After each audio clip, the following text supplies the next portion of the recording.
aniga maraba wadankii la kala qaybiyo maanta tan ugu horeysa example ugu horeeya waxa galmudug iyo Puntland waa aragteen wax ka dhaxay xuduud xun ay laba calan ay kala wataan macquul ma aha calanka Soomaaliyeed wuxuu leeyahay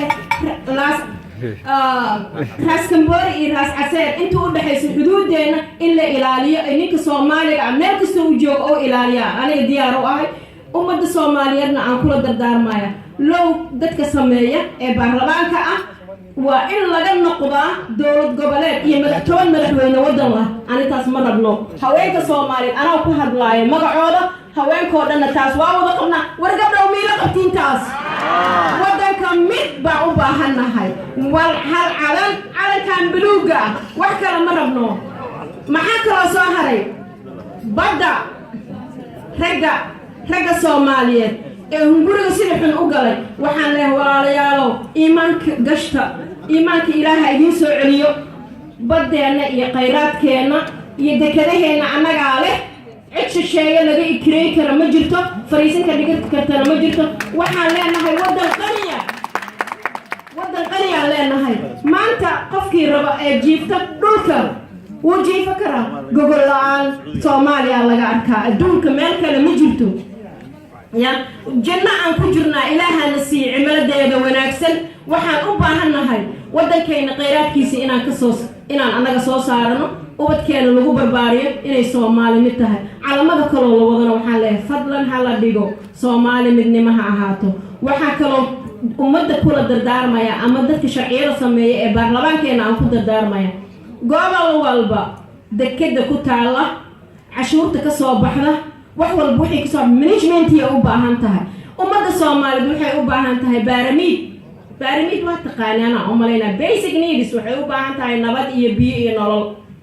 laba waxay u baahan tahay nabadgelyo iyo horumar saddex waxay u baahan tahay inay wax baratay develop suubiso afar waxay u baahan tahay inaad adiga ku soo dirto oo isku filnaansho gaarto teen ku gaari karnaa ilka wada jir gacmo wada jir ayay wax ku goyn karaan Soomaaliya midnimo عليكم السلام ورحمة الله وبركاته سقوتي صعب سقوتي لول ما تسنتاي مركله waxaan yeerina consularka inuu noo soo gabagabeeyo oo fundraising ki xaawa waanka inoo sheego markaana cashadii aan ugu diidano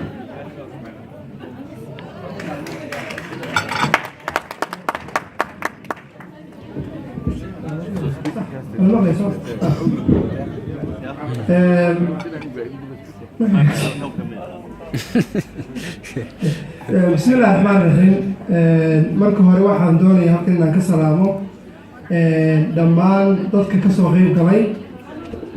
xafladan waxa laga yaabaa in marka xaflad yiraahdo aad tiraadaan dadka Soomaaliyeed meel kasta joogo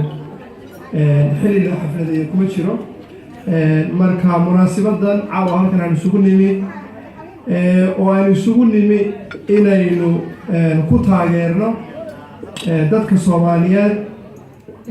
abaaruhu haystaan jooga meelo kala duwan oo kamida geeska Afrika runtii waxaan doonayaa halkan inaan si gaar uga mahad celiyo dadkii ka soo shaqeeyay in maanta munaasabada sharafta leh aan isugu nimaadno dad badan baa runtii isu xilqaamay oo si mutadawacnimo oo volunteer iyagu isu abaabulay iyagaan cid wax ku siinayn waqtigoodii u huray isu yimi istusay in runtii ay dib weyn oo saameyn badan dadka Soomaaliyeed ku yeelan doona ay dalkii ka jirto gartayna inay isu taagaan inay dadkooda walaalahooda caawiyaan marka dhammaan dadkaas xilqaamay aad baan aan ugu mahad celinayaa runtii dhibaatada maanta Soomaaliya ka taagan laba qodob baan doonayaa kaliya inaan ka hadlo mid waa taa abaarta iyo waxaynu inagu community ahaan qaban karno midna waa sida halkan waraaqda ku dhajisan ay danta dalka iyo dadku ay ku qoran tahay in dawladda iyo arrimaha wax ka yiraahdo taabaanta runtii waa ka dhaligsanahay in abaar xulun dhulka ay ka jirto maanta warkaan daawanayay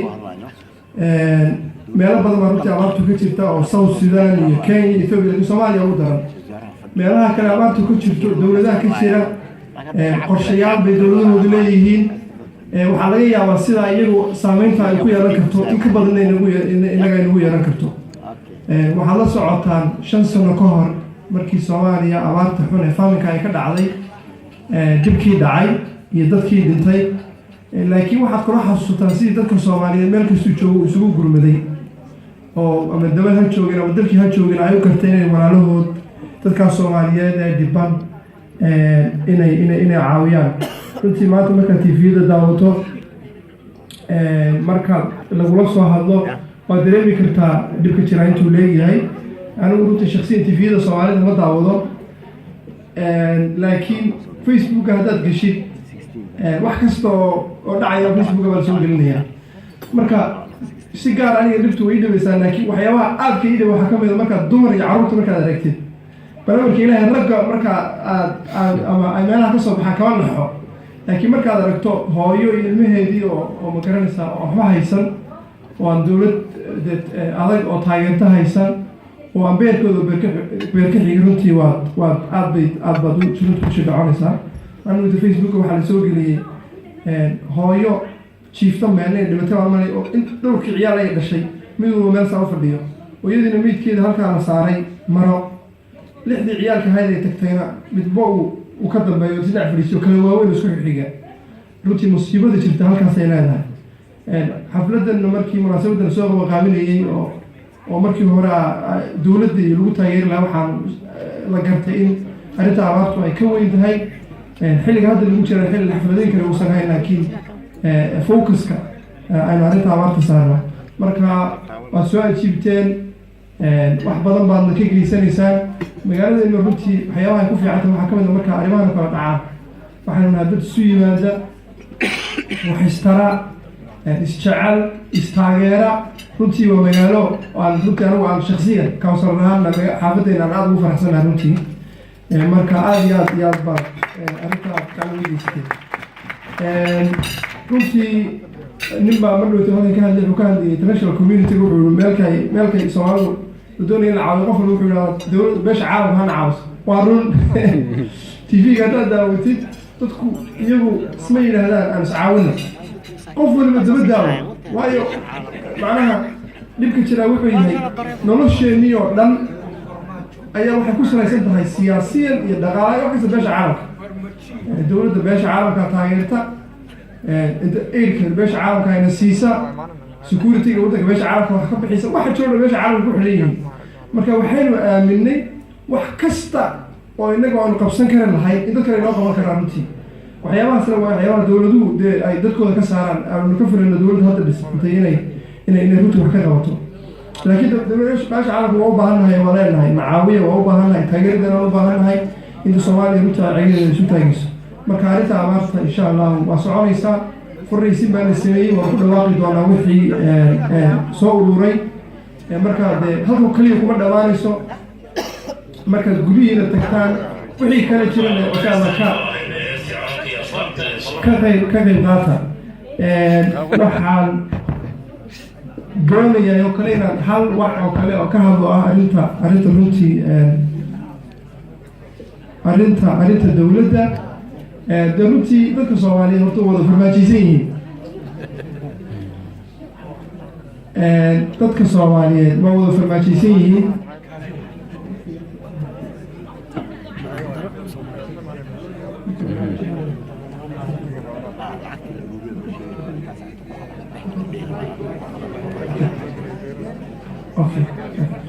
marka runtii waad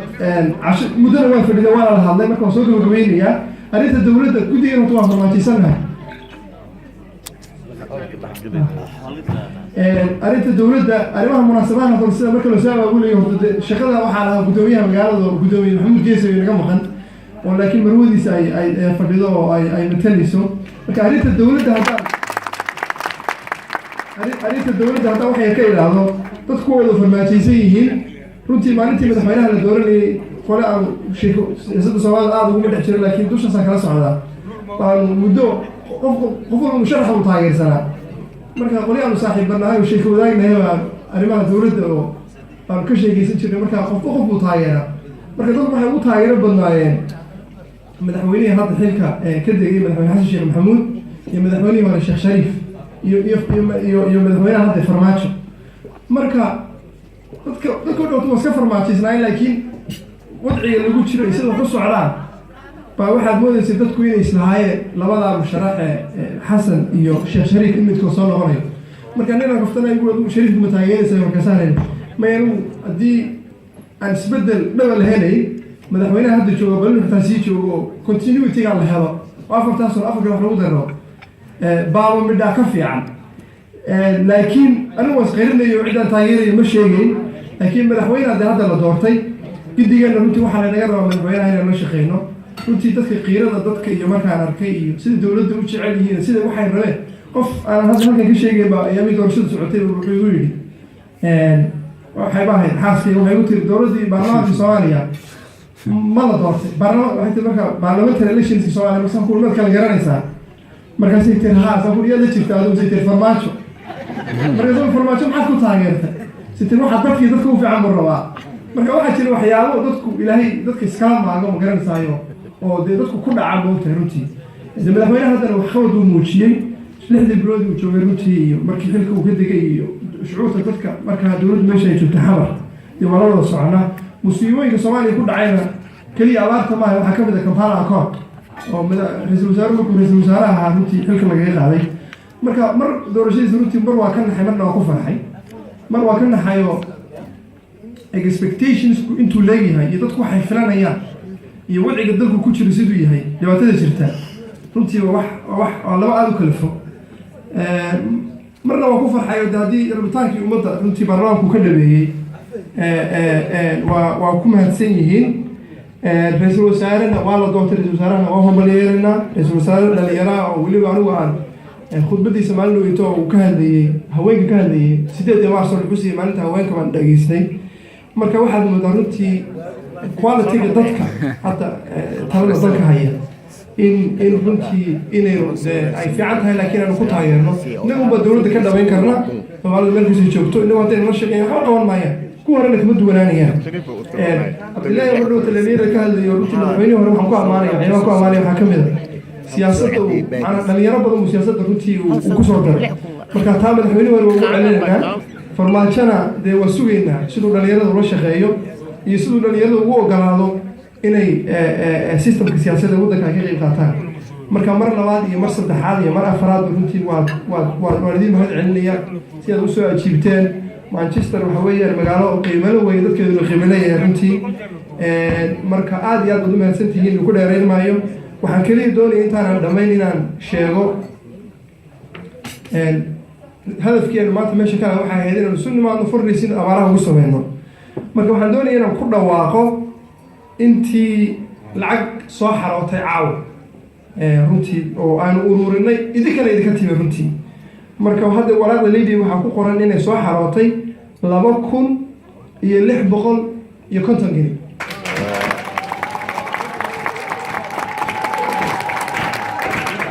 labada 2,650kaas